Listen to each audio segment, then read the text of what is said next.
do do do do. Come on, baby, don't you wanna go? Do do do do do do do.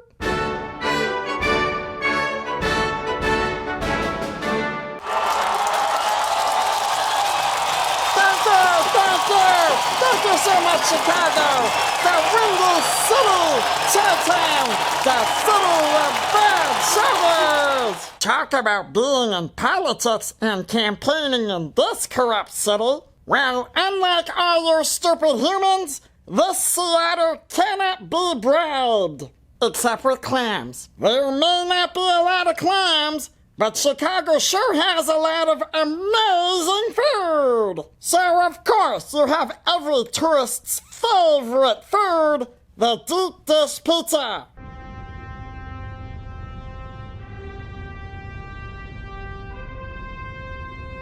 Whoa!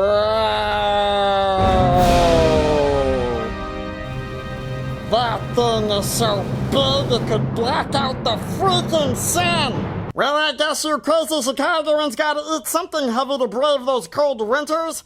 Especially the Chicago Bears when they're in hibernation. No wonder they haven't won a Super Bowl since 1985. If you have to pick one place to get your pizza casserole, make it Pequod's. You can't miss the place. It has a neon sign of a whale with a thong on its head. And in Chicagoland fashion, what are you gonna put on that pizza?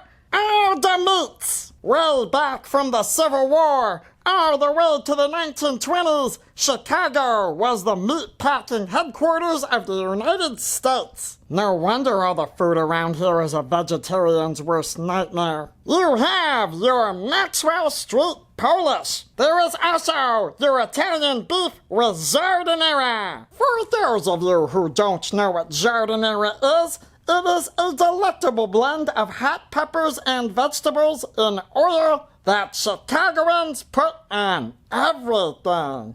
There are tons of great places to get your beef, such as Johnny's or Wolfie's, but the original is Al's.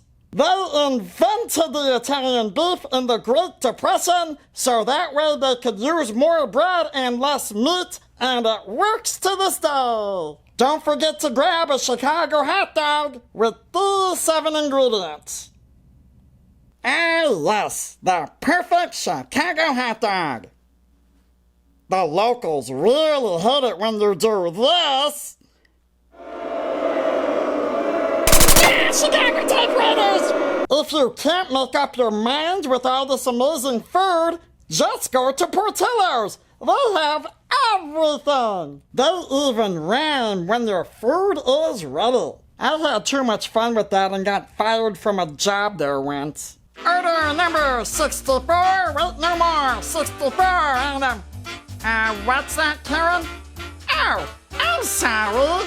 If you want ketchup on that hot dog, you can put it on yourself. Oh, la-di-da. Well, isn't that nice?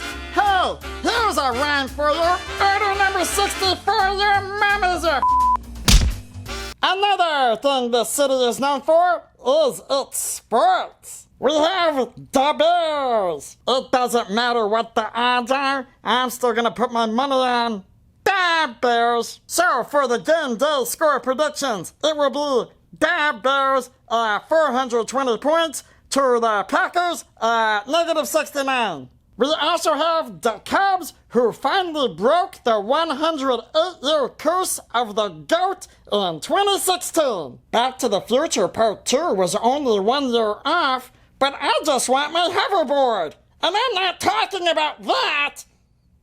That's stupid. Wrigley Field is also a fun place to get drunk and yell at things. You call that pitching? You couldn't hit the broad side of a deep dish pizza. Hey, I bet if that was an Italian beef, you would have caught that. Vote for me, Oliver 2024, you bastards. Chicago also has the Blackhawks, who dominated the 2010s in the NHL before being an embarrassment. There's also the Bulls, reminding us that basketball will never be as good as Space Jam in the 1990s. And then there's the White Sox. Go White Sox, I guess? Oh.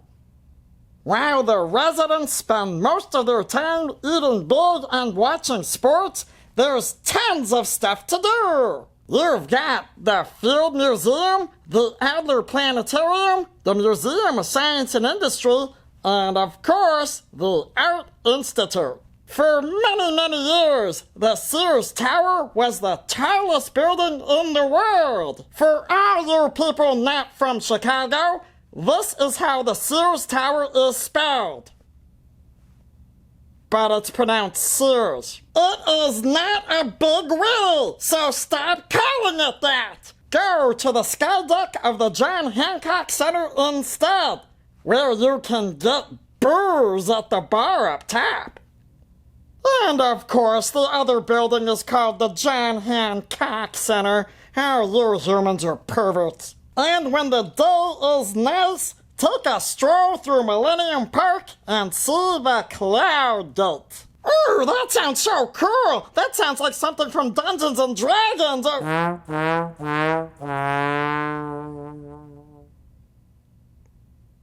It's a giant bean. I mean, anybody could have come up with that. Just pay him $100 and... What's wrong with you, Chicago? For $23 million, you should plant that thing underground and make it grow a magic beanstalk. After hearing about the price tag of that bean, man, do I need a drink. The locals recommended this. It's called Jefferson's Malort, and it says on the label that it's best savored by two-fisted drinkers. Well, that sounds perfect for me. What's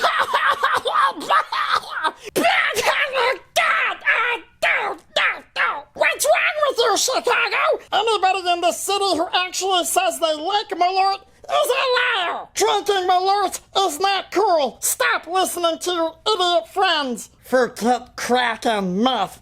It's really Malort that the DARE program warned you about in elementary school. God.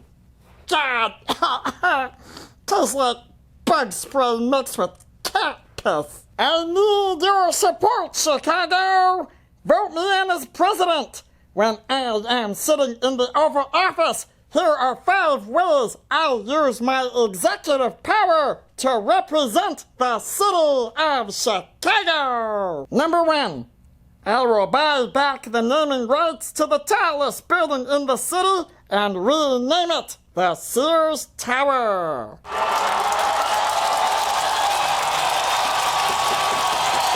Thank you! Nobody wants the Willis Tower, and nobody's saying it! I don't care if movies and TV are calling it Willis. Oh my God, Gretchen! It's just like Fetch! Stop trying to make Willis happen! This is a classy city, and can do a lot better than having 2 buildings named after Willis and Cox. Willis and Cox. Number 2. All bottles of Malort must come with a super special label that says it's terrible. The current label has a fair warning, but I don't think it's serious enough. When I am president, this will be the new label on all bottles of Malort. This alcoholic beverage was invented by a psychopath, and you are a dumb stupid head for drinking it. You're a lying liar if you actually claim to enjoy consuming this. Your friends do not think you are cool. You might also make mortal enemies if you offer this beverage to anyone. Well, come to think of it, that might actually boost sales because humans are dumb and love to violate warning labels. But it's the principle that counts. Number 3. I will reimburse the people of Chicago for the pricey bean. Well, I know you all love Cloudgate, but let's be honest here, there's a lot of people that could have done much better with their tax money. So let's see, there's 2.7 million people in Chicago, and that bean costs $23 million.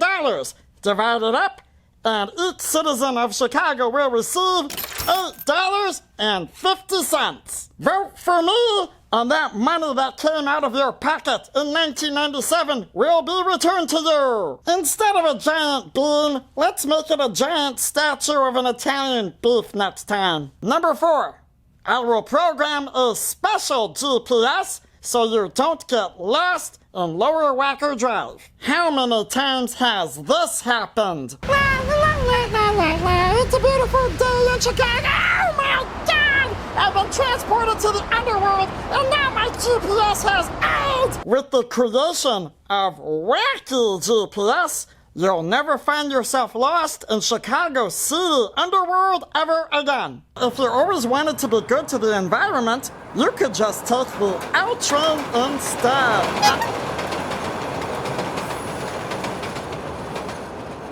Seriously, what the hell, Chicago? And number 5, anybody working in the service industry has the right to refuse to put ketchup on a hot dog for anybody over the age of 17. Hot dogs are rated NK-17, people. If you really want to violate a hot dog and put ketchup on it, don't ask a worker to do it for you. Do it yourself, and you'll have to live with the shame the rest of your life. I am also implementing this rule for safety reasons. During my visit, I went to get a hot dog at the Wiener Circle, and some guy had the audacity to ask for ketchup on a hot dog. The clerk then told him to stick it up his grandma's moldy white, yeah, it's not very appropriate. Thank you very much for having me, Chicago, and don't forget to vote for an otter for President 2024. I will be the president. I will see you all on the campaign trail. Hit the like and subscribe buttons, and remember to vote for an otter because humans are trash. And don't put ketchup on a hot dog.